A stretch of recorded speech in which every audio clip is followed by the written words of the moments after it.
అపోస్తలుడైన పౌలు రాసినటువంటి పత్రిక, ఎఫెసీయులకు రాసిన పత్రిక 5వ అధ్యాయము 15వ వచనాన్ని చదువుకుందాం. గమనించండి. 5వ అధ్యాయము 15వ వచనం. దినములు చెడ్డవి గనుక మీరు సమయమును పోనీయక సద్వినియోగం చేసుకొనుచు అజ్ఞానుల వలె కాక జ్ఞానుల వలె నడుచుకున్నట్లు జాగ్రత్తగా చూచుకొనుడి.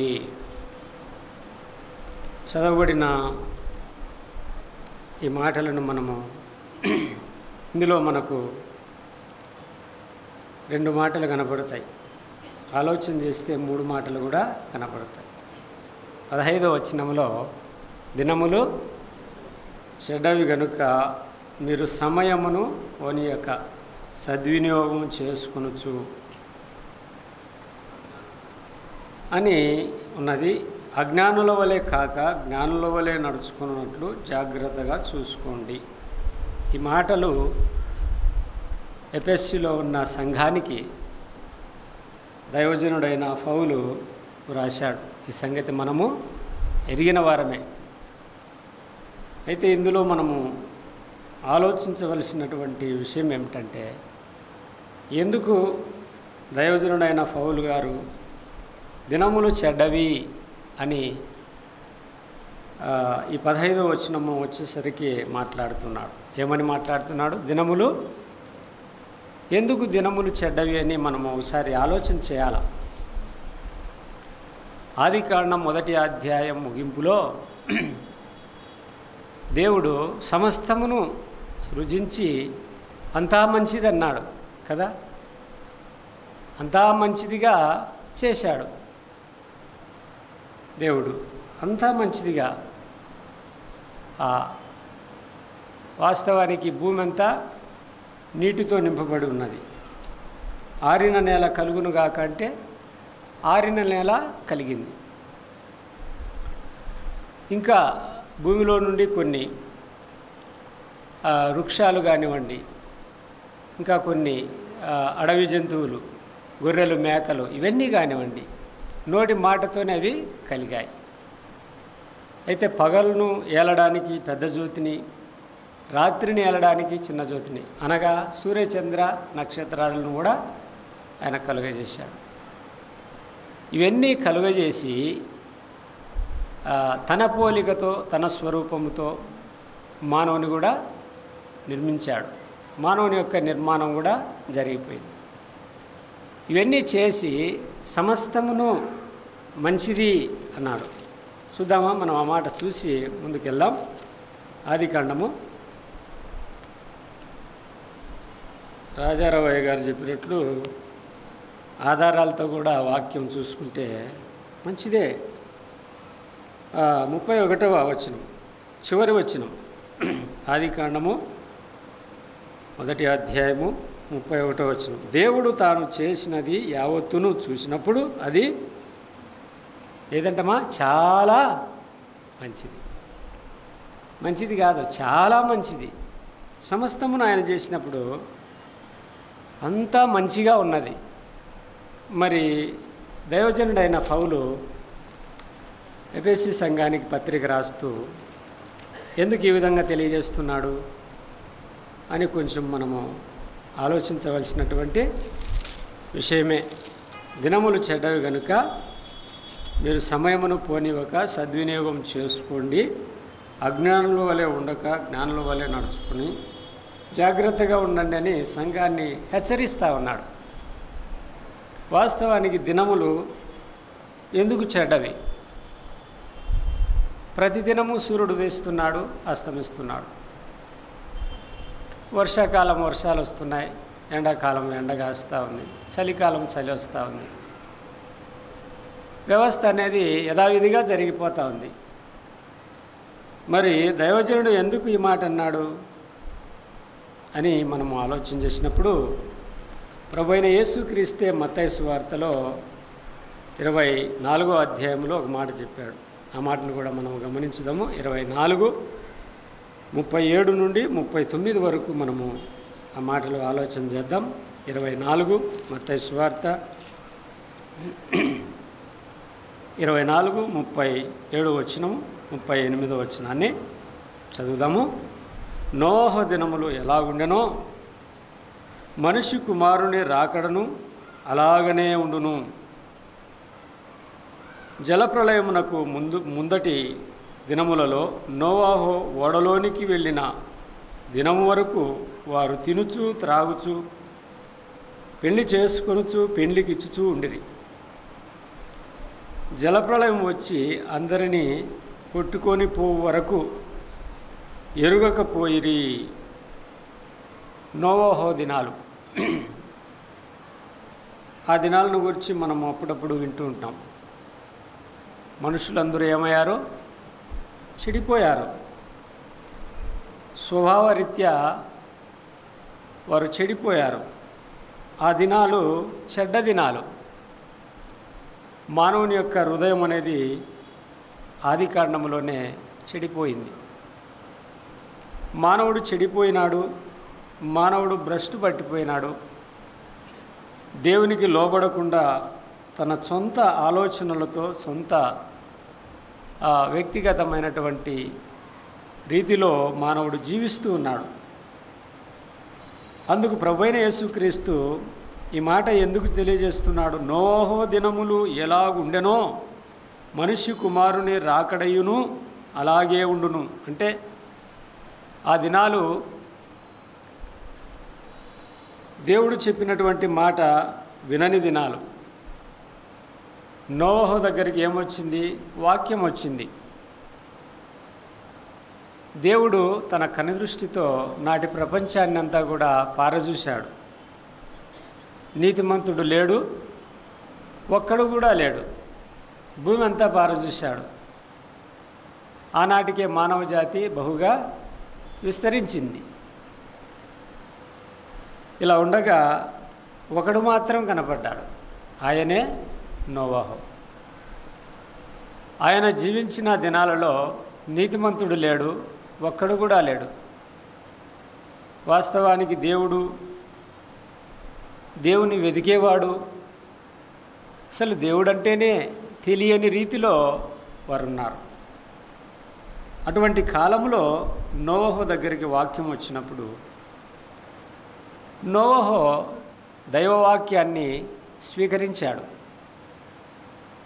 అలా నా ప్రభువా అని చెప్పేసి దేవుడు చెప్పినట్లుగా ఆయన తన కుటుంబ రక్షణ కొరకు ఓడను సిద్ధపరచుకున్నాడు. ఈ సంగతులన్నీ మనకు తెలిసినటువంటివి అయినను సందర్భాన్ని బట్టి మనము ఆలోచించవస్తూ ఉన్నాం. నోహు దినములు ఎలాగుండెనో అంటే మనిషి కుమారుని రాకడయును అలాగునే ఆయన వచ్చే సమయానికి మనుషులు ఏ రీతిగా పూర్తిగా మానవుడు చెడిపోతాడో అనేదానికి ప్రభువు ఇలా అంటున్నాడు. మనిషి కుమారుని రాకడయును అలాగనే ఉండును. ఆయన రాకడ సమీపంగా ఉందని మనము ఆలోచిస్తూ ఉన్నాం. నేటి దినాల్లో మనం చూస్తూ ఉన్నాం లోక పరిస్థితి. ఆమోసు కూడా ఒక మాట చెప్తాడు చూడండి. ఆమోసు గ్రంథము 5:19 ఆయన ఒక మాట తెలియజేస్తాడు. ఏంటంటే 13వ వచనంలో, ఇది చెడు కాలము గనుక ఈ కాలమున బుద్ధిమంతుడు ఊరకుండును. ఏ కాలమట? చెడు కాలం. ఈ వాక్యాలన్నీ అపోస్తలుడైన పౌలు ఎరిగినవాడు గనుక ఆది కాలము నుండి మానవుడు చెడిపోయినాడు.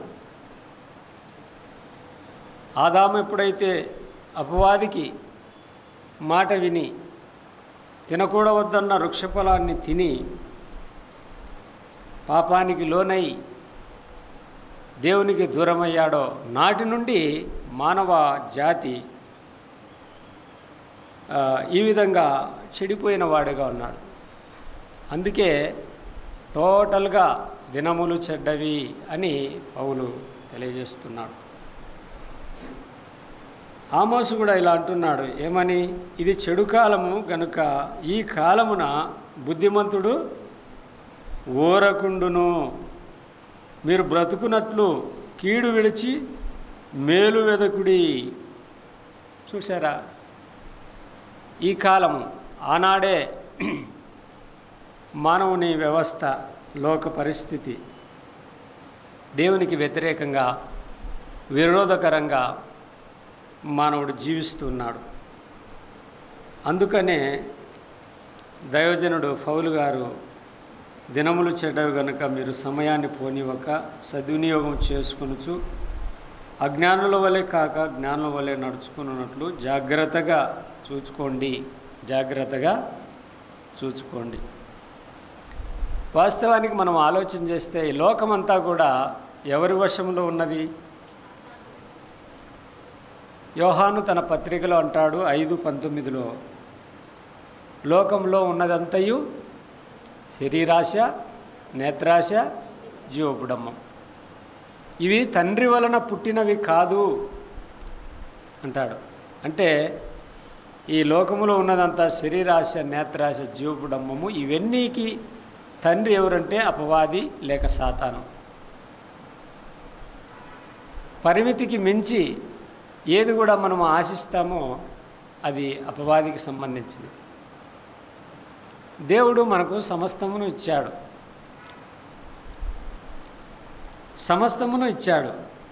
మానవునికి కావాల్సిందంతా ఇచ్చాడు. భూమి ఫలించడానికి దానికి ఆజ్ఞాపించాడు. ఆకాశం వర్షం ఇవ్వడానికి ఆకాశానికి ఆజ్ఞాపించాడు. ఇంకా మనకు కావాల్సినటువంటి గాలి, నీరు, ఎలుతుర ఇవన్నీ కూడా మనకు సమృద్ధిగా ఇచ్చాడు. అంటే ఇంకా కొంతమంది ఏం ఆలోచన చేస్తారంటే, నేను మాత్రము కష్టపడకూడదు, నేను మాత్రం శ్రమించకూడదు, ఒక చుక్క చెమట అయినను దారబోయకుండా నాకు అన్నీ కావాలా, అంతా కావాలా అని మానవుడు ఆలోచన చేస్తాడు. ఇది న్యాయమా? కాదు.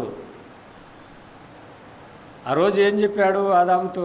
నీవు కష్టించి ఆహారం తిందు. అది వరకు సుఖంగా ఉన్నాడు. ఆ తోటలో పండ్లు ఉన్నాయి, ఏవో రకరకాల పండ్లు. ఆ పండ్లన్నీ కోసుకొని బాగా తినేవాడు. ఆ దేవుడు వచ్చినప్పుడు ఆ తోటలో దేవునితో సంభాషించి మాట్లాడి ఆయన చెప్పిన మాట విని ఇలా కొంతకాలము జీవన మనుగడంతా కూడా సాగిపోయింది. ఒక దినమున సాతానుడు సర్పరూపంలో అవ్వ ఆదాముల దగ్గరకు వచ్చి మోసగించాడు. తినకూడవద్దన్న వృక్షఫలాలు తిని మోసపోయి ఇలా దేవుడు వచ్చేసరికి వారు ఎలా ఉన్నారంటే చెట్టు చాటున దాగుకొని ఉన్నారు. ఈరోజు మానవుడు కూడా దాక్కుని ఉన్నాడు. మన కుటుంబాల్లో మనవారే కొన్ని చెడు అలవాట్లకు బానిసయి మందిరానికి రమ్మంటే రాలేరు. ఎందుకు రాలేరు? వారి దగ్గర ఏముంది? చెడు అలవాటు ఉంది గనుక రాలేరు. మనం ఎంత ప్రయత్నించినా రాలేరు. ఎందుకంటే వాళ్ళ మనస్సాక్షి ఒప్పుకోదు. నాలో ఈ చెడు ఉంది, పరిశుద్ధుడైన దేవుని సన్నిధికి నేను ఎలా వెళ్ళాలని వారు ఆలోచన చేస్తారు. ఆ విధంగానే మానవుడు దేవుని మాట ఎప్పుడైతే ధిక్కరించి చేయకూడవద్దన్న పని చేసి తినకూడవద్దన్న వృక్షాల ఫలాలను తిని మానవుడు చెడిపోయి వ్యవస్థనంతా కూడా ఈరోజు చెడిపోయింది. రోమపత్రికలో పౌలు తెలియజేస్తాడు. రోమపత్రికలో 5:17లోను ఏమంటాడు? 5వ అధ్యాయము 12వ వచనంలో, ఇట్లుండగా ఒక మనుషుని ద్వారా పాపము ద్వారా మరణమును లోకములో ఎలాగో ప్రవేశించినో అలాగుననే మనుషులందరూ పాపము చేసినందున మరణము అందరికీ సంప్రాప్తమైంది. మరణము ఈ మరణము ఎటువంటిదో మనం ఎరిగినటువంటి సత్యమే. మనము మరణానికి నియమించబడిన వారం. ఎందుకు? దైవాజ్ఞను ధిక్కరించడం వలన మరణానికి అనగా తీర్పునకు మనము నియమించబడిన వారం. ఇట్లుండగా ఒక మనుషుని ద్వారా పాపం వచ్చింది, పాపము ద్వారా మరణం వచ్చింది. ఆ మరణాన్ని తప్పించబడి రక్షించడానికి యేసు ప్రభు వచ్చాడు. ఈ సంగతి మనకు తెలిసినటువంటి విషయమే. ఆ మరణము, ఆ బంధకాల్లో నుండి, ఆ శ్రమల్లో నుండి, ఆ భయంకరమైన వేదన స్థలంలో నుండి మనల్ని విడిపించడానికి ప్రభు అయిన యేసుక్రీస్తు ఈ లోకానికి పంపబడ్డాడు. ఎందుకు ఈ విధంగా జరిగిందంటే, దేవుడు ప్రేమ స్వరూపి. తాను సృజించిన మానవుని, తాను తయారు చేసుకున్న మానవుని, ప్రేమతో మానవుని నిర్మించాడు, సృజించాడు. కనుక దేవుని ప్రేమ ఒకరోజు ఒకలాగున, మరొక రోజు ఒకలాగున ఉండదు. ఆయన ప్రతిదానికి ఒక సమయాన్ని నిర్ణయించాడు. ఆ సమయ ప్రకారము ఆ విధంగా జరిగిపోవాల్సిందే. తినవద్దని చెప్పాడు, తిన్నాడు, శిక్ష అనుభవించాడు కొంతకాలం. ఇంక మానవుని తిరిగి రక్షించడానికి తన కుమారుణ్ణే పంపాల్సి వచ్చింది. ఎంతోమందిని ప్రవక్తలు వచ్చారు, వారి మాట ప్రజలు వినలే. వారిని కూడా చంపడానికి ప్రయత్నించారు, కొంతమందిని చంపారు పాత నిబంధన గ్రంథంలో. ఈ రోజుల్లో కూడా దేవుని వాక్యం మనం వీధుల్లో సువార్త చెప్తా ఉంటే కొంతమంది చులకనగా, తేలికగా స్వభావంతో మనల్ని చూస్తారు. మంచిదే చూడండి, ఎందుకంటే అపవాది వారి మనోనేత్రాలకు గుడితనం కలుగజేశాడు. వారు చీకట్లో ఉన్నారని మనము భావించాలి. అంతే కదా, వారు చీకట్లో ఉన్నారు కనుక వెలుగు రుచి, వెలుగును వారు చూడలా, నిజదేవుణ్ణి వారు ఎరుగలా, సత్యాన్ని వాళ్ళు తెలుసుకోలేక వారు ముందుకు పోతూ ఉన్నారు. ఉదయం సూర్యుడు తూర్పును ఉదయించగానే ఆయనే దేవుడు అనుకుంటున్నాడు. వర్షం రాగానే వర్షమే ఒక దేవుడు అనుకుంటున్నారు. ఇలాగూ నీటిని కూడా ఒక దేవత అనుకుంటున్నారు. సృష్టికర్తను మరచి సృష్టిని పూజిస్తున్నవారు వారు ఎలా ఉన్నారు? చీకటిలో ఉన్నవారు. అందుకే ఎఫెసీ పత్రికలో పౌలు అంటారు, ఏమంటాడు గమనించుదాం చూడండి.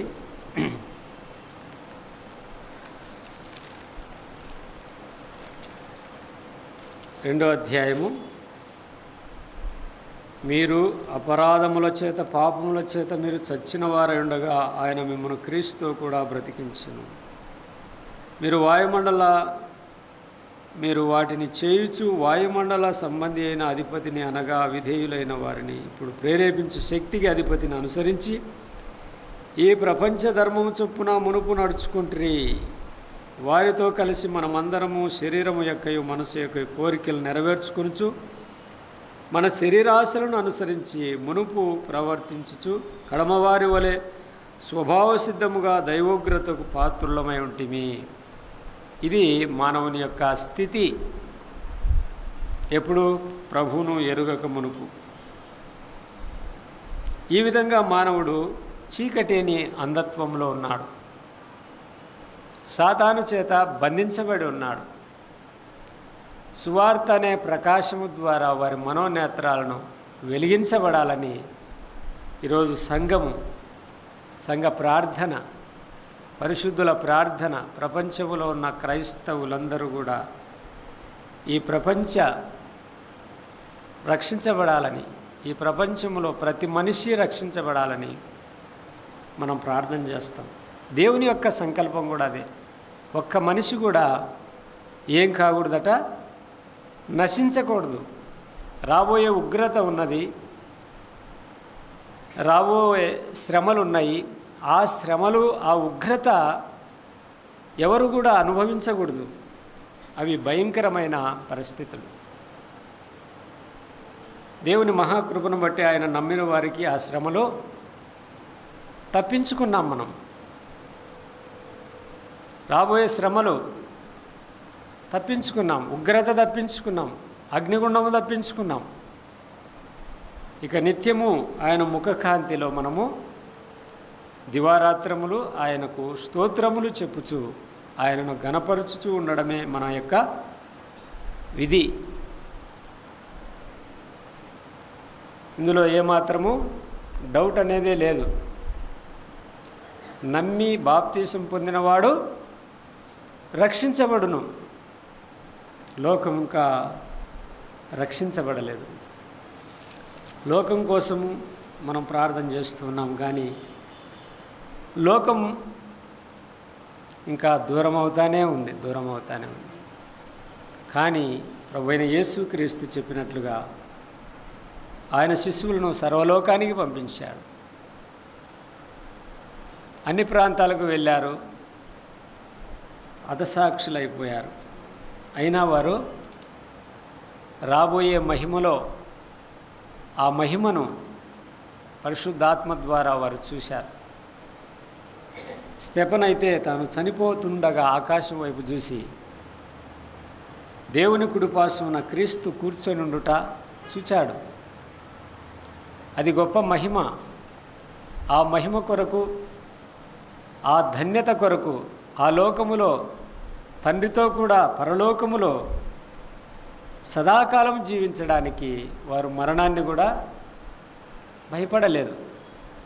ప్రాణభీతి లేకుండా ఆ రోజుల్లో సువార్త చేశారు. ఎంత చిత్ర వదకైనను వారు ఓర్చుకున్నారు. పౌలు చెప్తాడు కదా, ఎన్నో శ్రమలు, ఎన్నో దఫాలుగా ప్రాణాపాయం, ఎన్నో దఫాలుగా కొట్టబడ్డాడు, ఎన్నో విధాలుగా శ్రమించాడు. ఎందుకు? ఆ మహిమ కోసం. ఈ రోజుల్లో మనకు అటువంటివి లేవు. మనం ఎంతో ధన్యులము. అయితే ఈ దినములు చెడ్డవి కనుక ఈ చెడ్డ దినాల్లో నుండి మన భక్తి జీవితాన్ని, మన విశ్వాస జీవితాన్ని మనం కాపాడుకుంటూ ప్రభు కొరకు నిరీక్షణతో బ్రతకడం అన్నది మనం నేర్చుకునవలసినటువంటి సత్యమై ఉన్నది. అందుకే పౌలు దైవజనుడు తెలియజేస్తున్నాడు, దినములు చెడ్డవి కనుక మీరు సమయాన్ని పోనివ్వక సద్వినియోగం చేసుకునొచ్చు, అజ్ఞానుల వలె కాక జ్ఞానుల వలె నడుచుకోండి. అజ్ఞానులు జ్ఞానులు అనే మాట మనకు తెలిసినటువంటి మాటే. ఇంకా పేతురు ఏమంటున్నాడంటే 5:8 గమనించుదాం. చూడండి, 5:8 పేతురు రాసిన మొదటి పత్రిక 5:8 నిబ్బరమైన బుద్ధి గలవారై మెలకువగా ఉండండి, మీ విరోధి అయిన అపవాది గర్జించు సింహం వలె ఎవరిని మింగుదనా అని వెదకుచూ తిరుగుచూ ఉన్నాడు. ఈ విరోధి అపవాది గర్జించు సింహం అన్నాడు. గర్జన, ఒట్టి గర్జన. వాని కోరలు, వాని విషాన్ని ప్రభు శిలువలో పీకేశాడు. ఆయన చనిపోయి సమాధి చేసి తిరుగా లేచడం ద్వారా, ఓ మరణమా నీ విజయం ఎక్కడని మరణమును, మరణం యొక్క ముళ్ళును, అపవాది యొక్క బెదిరింపులను, అపవాది యొక్క మానవుని మీద వాని శక్తిని ప్రభు శక్తిహీనునిగా చేసేసాడు. వాడు గర్జిస్తాడు, కానీ గర్జనకు మనము భయపడవలసిన అవసరం లేదు. నిబ్బరమైన బుద్ధి గలవారై మెలకువగా ఉండుడి అన్నాడు. నిబ్బరమైన బుద్ధిలో నిబ్బరం. కొన్నిసార్లు అంటుంటాం కదా, బుద్ధి మాలిన పని చేసినారని. అంటే కొంచెం ఆలోచన లేకుండా చేయడాన్నే బుద్ధిమాలిన పని అంటారు. అందుకే నిబ్బరమైన బుద్ధి గలవారే. మనము మాట్లాడే విధానం, మనము ఆలోచించే విధానం, యాకోబు మనతో తెలియజేసినట్లుగా మాట్లాడక ముందు ఏం చేయాలట? నిదానించాల. కోపించుటకు ముందు నిదానించాల. నిబ్బరం అనే దానిలోనే ఈ గుణలక్షణాలన్నీ బయలుదేరుతాయి. నిబ్బరంగా ఉండాల. కొన్నిసార్లు జరగకూడని అవాంఛనీయమైన సంఘటనలు కొన్ని సందర్భాల్లో జరుగుతూ ఉంటాయి. అటువంటి సమయంలో నిబ్బరము కలిగి ఉండాల. నిబ్బరము కలిగి ఉన్నప్పుడే మన నిరీక్షణ ఏమిటో ఇతరులు తెలుసుకుంటారు. కొన్నిసార్లు మనం మంచివారం అయినప్పటికీ మనకు కొన్ని కలహాలు కానివ్వండి, కొన్ని సమస్యలు వస్తాయి. అటువంటి సమయంలో వాక్యాన్ని జ్ఞాపకం చేసుకొని నిబ్బరముగా ఉండాలి.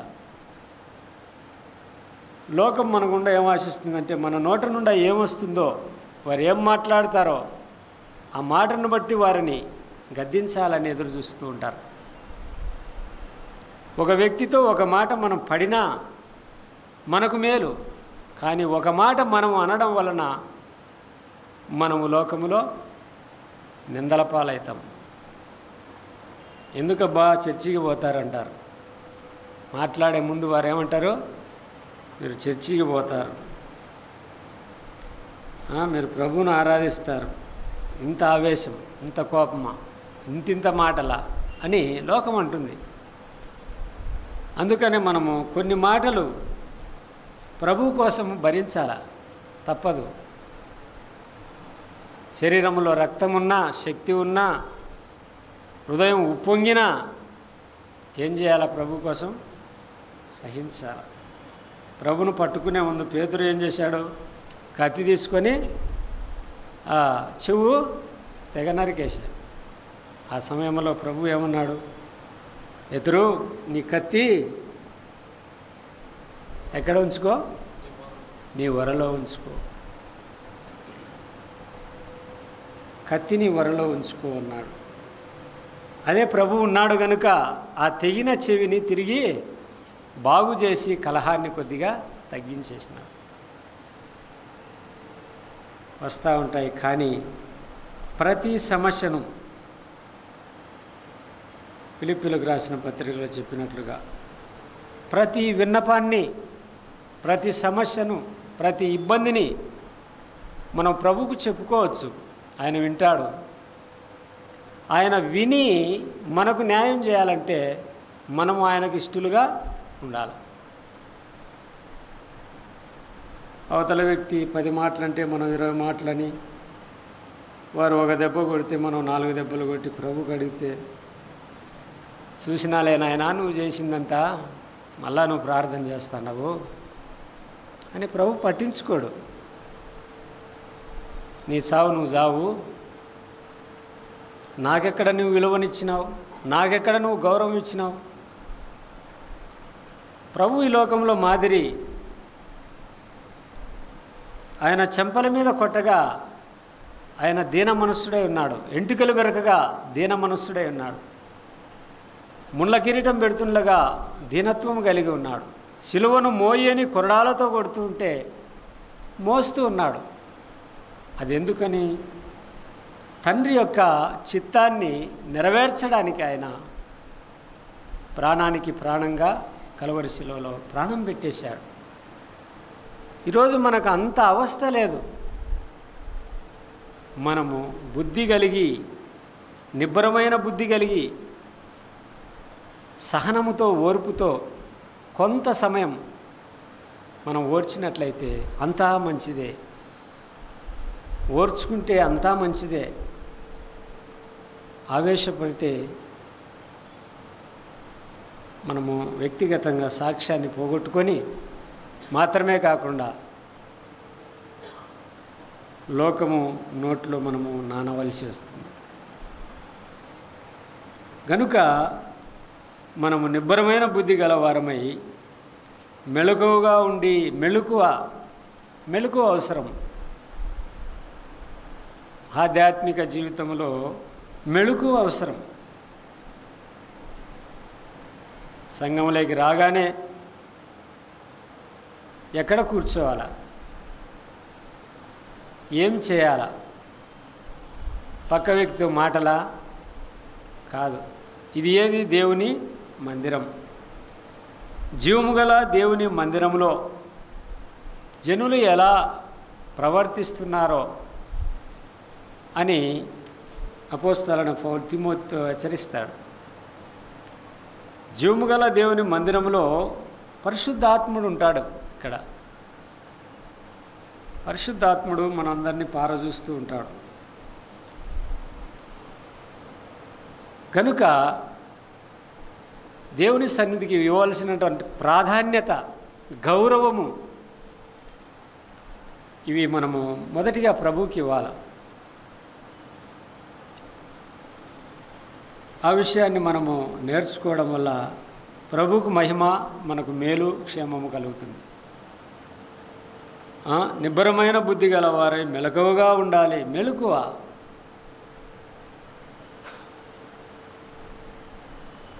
చేసే పరిచర్యలో మెలకువ, చేసే ప్రార్థనలో మెలకువ, సందేశం అందించుటలో మెలకువ, సమయ పాలన, సమయాన్ని సద్వినియోగం చేసుకోవడం. ఈరోజు మనం అందరం ఇక్కడ కూర్చున్నామంటే ఈ సమయంలో మనం ఇళ్ళ దగ్గర కూర్చొని పొరుగింటి వారితో లేనిపోని సంభాషణలు ఆడకుండా మనం నేరుగా వాడుక చొప్పున దేవుని మందిరంలోనికి వచ్చి కొద్దిసేపు ప్రభు సన్నిధిలో ఆయన మాటలు వినడానికి మనం ఇష్టపడి వచ్చాం. కొంతమంది నడుస్తూ వచ్చారు చాలా దూరం నుండి. ఎందుకు వచ్చారు? ఆయన సన్నిధికి వెళితే ఆయన సన్నిధిలో నెమ్మది, ఆయన సన్నిధిలో సమాధానం, ఆయన సన్నిధిలో నిత్య సుఖాలు ఉన్నాయి అని కీర్తనాకారుడు తెలియజేస్తాడు. ఒక దినము ఆయన సన్నిధిలో గడుపుట 1000 దినముల కంటే శ్రేష్టము.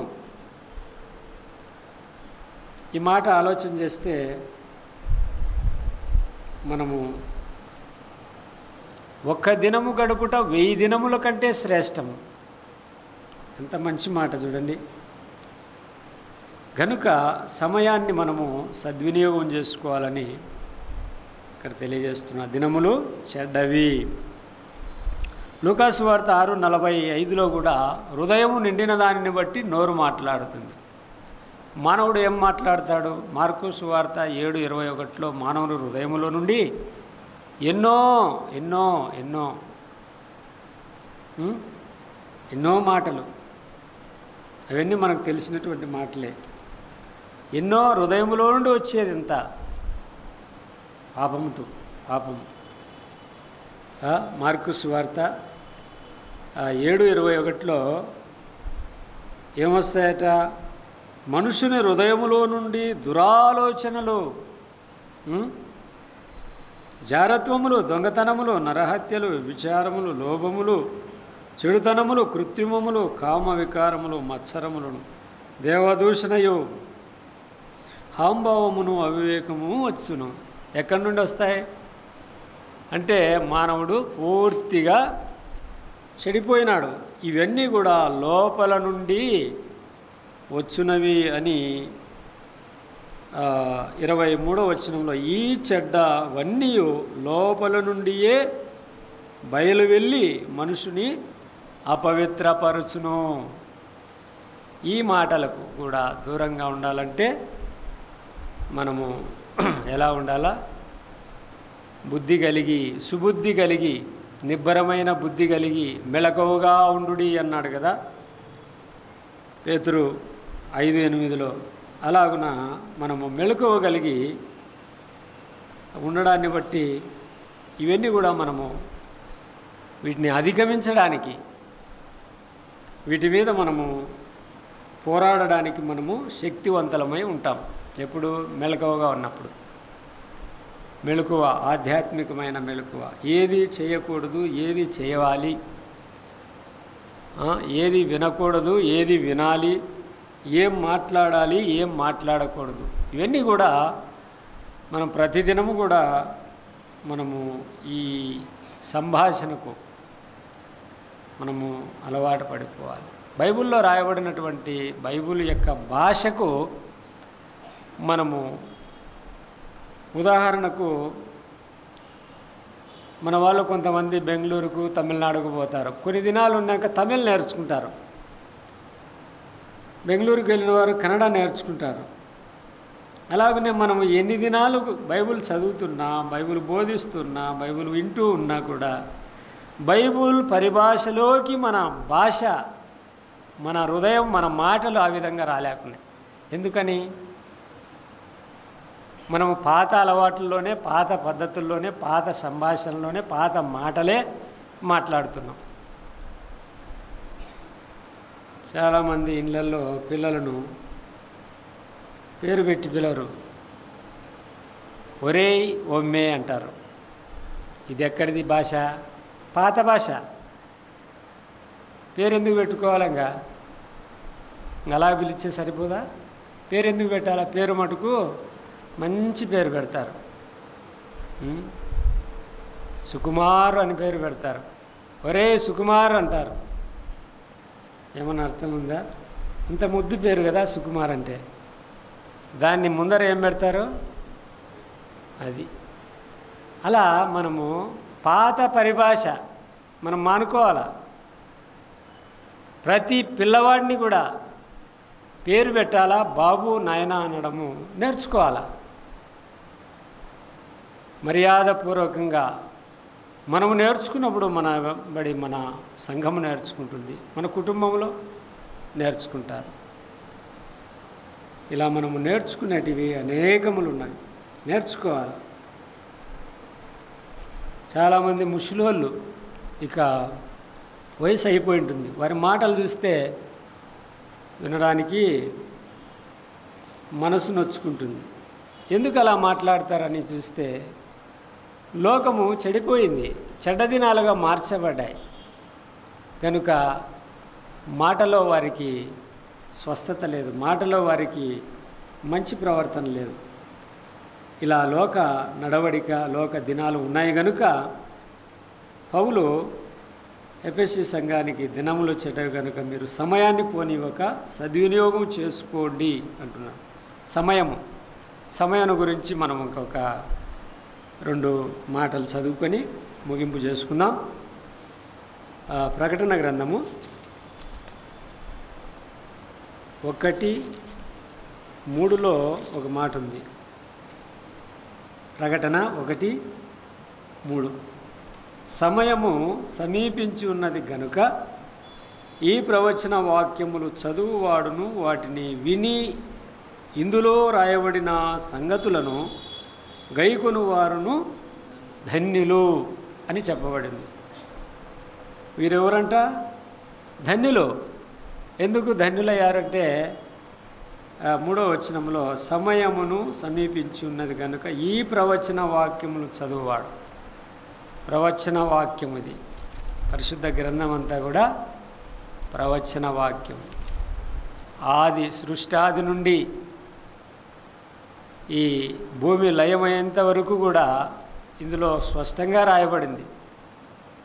మనం లోతుగా వెళ్ళలేము, మనకు అంశాలు అర్థం కావు. కానీ అందుకే నెలకోసారి మనకు ప్రత్యేకమైన మీటింగ్స్ నేర్చుకోవాలని,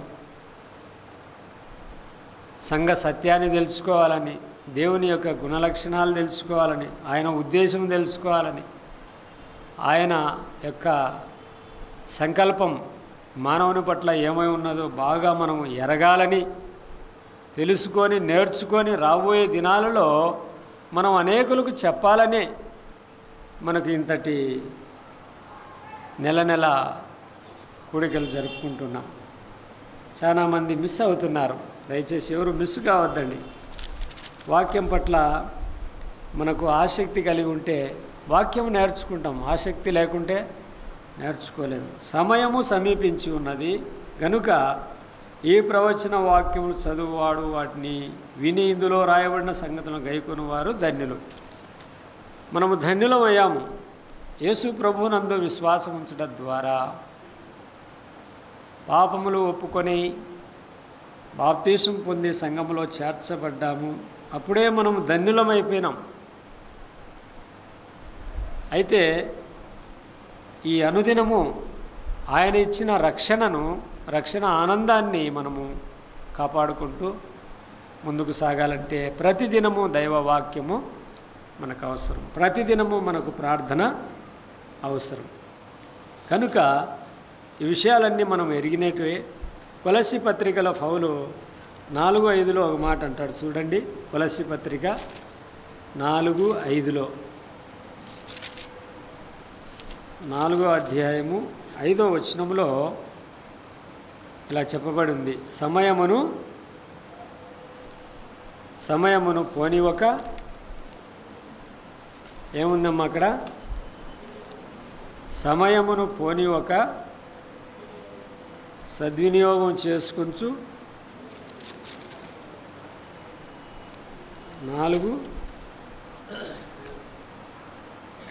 4వ అధ్యాయము 5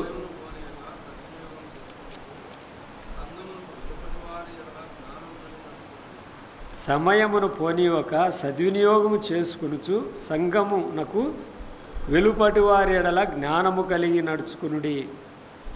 చూడండి, సంఘము వెలుపటి వారు అంటే రక్షణ అనుభవం లేని వారు, లోకస్తులు. వారి ఎదుట మనం ఎలా ఉండాలట? జ్ఞానము కలిగి నడుచుకునుడి. ప్రతి మనుషునికి ఎలాగూ ప్రత్యుత్తరం ఇవ్వవలనో అది మీరు తెలుసుకొనుటకై మీ సంభాషణ ఉప్పు వేసినట్టు ఎల్లప్పుడూ రుచికలదిగా కృపాసహితముగా ఉండనీయుడి. ఇవి కొలస్సీ సంఘానికి పౌలు తెలియజేస్తున్న మాట. ప్రతి మనుషునికి ఎలాగో ప్రత్యుత్తరం ఇవ్వాలి. ఒక వ్యక్తి పలకరించినప్పుడు మనం ఇచ్చే జవాబు, మనం ఇచ్చే ప్రత్యుత్తరం ఎలా ఉండాలి? మీరు తెలుసుకునవలను అంటే కొలస్సీ సంఘస్థుల్లో వారు మాట్లాడే జవాబు, వారు పలకరించే పలకరింపులు ఎలా ఉన్నాయట? వ్యతిరేకంగా ఉన్నాయి. వారి సంభాషణ బాగుగా లేదు, వారి పలకరింపు బాగుగా లేదు, వారి ప్రత్యుత్తరము బాగుగా లేదు. కనుక పౌలు తెలియజేస్తున్నాడు, ప్రతి మనుషునికి ఎలాగూ ప్రత్యుత్తరం ఇవ్వవలనో అది మీరు తెలుసుకొనుటకై మీ సంభాషణ ఉప్పు వేసినట్లు ఎల్లప్పుడూ రుచికలదిగా కృపాసహితముగా ఉండాలంటే, కృపాసహితము అంటే దేవుడు కూడా మన సంభాషణ మెచ్చే రీతిలో ఉండాలని, కృపాసహితముగా ఉండనీయుడి అని దైవవాక్యం తెలియజేస్తుంది. ఇలా ఉండడాన్ని బట్టి మనము మన విశ్వాసమును లోకస్తులు గుర్తించుతారు. మనం దేవుని పిల్లలని వారు మనలను బట్టి, మన ప్రవర్తనను బట్టి, మన సంభాషణను బట్టి, మన క్రియలను బట్టి వారు కూడా ప్రభు వైపు ఆకర్షించడానికి వీలవుతుంది. మనము వారికి వ్యతిరేకంగా నడవడాన్ని బట్టి, వారికి వ్యతిరేకంగా మాట్లాడను బట్టి, దూషణకు ప్రతి దూషణ ఇలాగ చేయడాన్ని బట్టి, మనలను బట్టి ఒక చోట ఒక మాట ఉంది, మిమ్మల్ని బట్టే కదా అన్యజనుల్లో నా నామము దూషింపబడతా ఉంది అని రోమపత్రికలో ఏమో ఉంది ఆ మాట. మిమ్మల్ని బట్టియే కదా మన ప్రవర్తన, మన నడవడిక, మన విధి విధానాలు కృపాసహితముగా ఉన్నప్పుడే దేవుడు ఇష్టపడతాడు. ఒక మాట కొరింథీయులకు రాసిన 2వ పత్రిక 6:2 చదువుకొని ముగింపు చేసుకుందాం. 6:2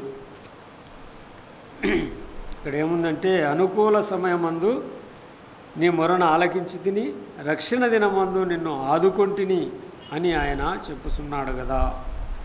యెషయా గ్రంథంలో నుండి ఈ మాటలు ఇక్కడ కొరింథీ సంఘానికి తెలియజేస్తున్నాం. అనుకూల సమయమందు నీ మొరను ఆలకించి తిని. మనం ప్రార్థన చేసినప్పుడు అనుకూల సమయమునందు మన మొర ఆయన ఆలకిస్తాడు. ఒక సమయం అనేది వచ్చినప్పుడు మాత్రమే ఆయన ఆలకిస్తాడు. ప్రభు తల్లి మరియా కానాలో వివాహానికి వెళ్ళినప్పుడు ఆయన పెళ్లిలో ఆయనకు తెలియజెప్పారు ద్రాక్షారసం అయిపోయిందని. చెప్పగానే అమ్మా నా సమయం ఇంకా రాలేదు అన్నాడు. సమయాన్ని మనము సద్వినియోగం చేసుకొని అజ్ఞానుల వలె కాకుండా జ్ఞానుల వలె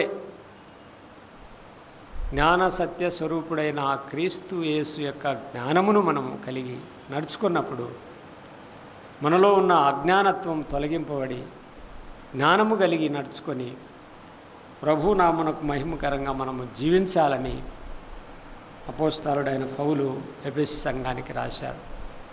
ఇలాగన మనము కూడా ఈ చెడ్డ దినాలలో, దుర్దినాలలో, చెడు కాలములో ఉన్న మనము కూడా మన ఆత్మీయ జీవితాన్ని ప్రభు నుండి మనము ఏమాత్రము తొలగకుండా, ప్రభు యొక్క ప్రేమలో నుండి మనం ఏమాత్రము తొలగిపోకుండా ప్రభు ప్రేమలో మనము నిత్యము ఆయనను ఆరాధిస్తూ, ఆయనను ప్రేమిస్తూ, ఆయన ఇచ్చిన సమయాన్ని సద్వినియోగపరుచుకుంటూ సంఘములోను కుటుంబములోను బుద్ధి కలిగి, నిబ్బరమైన బుద్ధి కలిగి మెలకువగా ఉండి మనం నడుచుకున్నప్పుడు మన ఆత్మీయ జీవితానికి క్షేమము, సంఘ జీవితానికి క్షేమము, లోకంలో అన్ని జనులు కూడా ప్రభు సన్నిధికి రావడానికి ఎంతగానో వీలవుతుందని అపోస్తలుడైన పౌలు తెలియజేశారు. అందరికీ వందనాలు.